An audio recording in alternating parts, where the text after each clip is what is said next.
மலரே அமுதம் கொட்டும் மலரே இங்கு தேனை ஊற்று இது தீயின் ஊற்று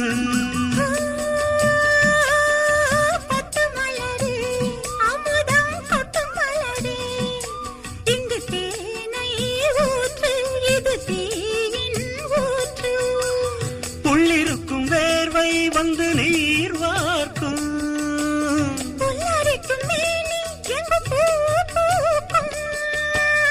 அடிக்கடிதான்